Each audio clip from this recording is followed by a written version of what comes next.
Prince Prince Prince Prince hi, আমি সাকিব আপনাদের সামনে আবারও চলে আসলাম শাকিব খানের বহুল আলোচিত সিনেমা প্রিন্স মুভির আপডেট নিয়ে। আমরা দেখতে পেরেছি শাকিব খানের এই প্রিন্স মুভির একটি সেকেন্ড লুক পোস্টার রিলিজ করা হয়েছে। সেখানে আমরা দেখতে পাচ্ছি শাকিব খান এবং একটা হিরোইন দাঁড়িয়ে রয়েছে। সেটা কি আমি নট শিওর, বিকজ এই প্রিন্স সিনেমার মধ্যে তিনটি হিরোইন রয়েছে। এখন শাকিব খানের সাথে কে রয়েছে সেটা আসলে আমি শিওরলি বলতে পারবো না। আমাদের পরিচালক এই পোস্টারের ভিতরে অনেক রহস্য লুকিয়ে রেখেছে। আজকে আমরা সেইগুলোই দেখবো কি কি রহস্য লুকিয়ে রয়েছে।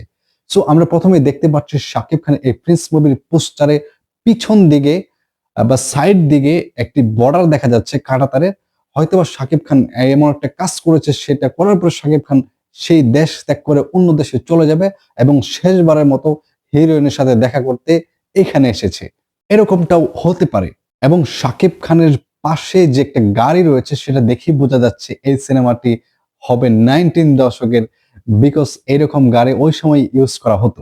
সো আমার কাছে পোস্টারটি দুর্দান্ত লেগেছে। আপনাদের কাছে কেমন লেগেছে আপনারা অবশ্যই কমেন্ট বক্সে জানিয়ে দেবেন। এবং এই পোস্টার দেখে এখন বেশি কিছু বলা যাচ্ছে না। খুব শীঘ্রই আসতে যাচ্ছে শাকিব খানের প্রিন্সের টিজার, সম্ভবত এই শুক্রবারে আসবে। আমি আগে একটা ভিডিও আপলোড করেছি, আমি বলেছিলাম যে শুক্রবার আসার সম্ভাবনাটা রয়েছে।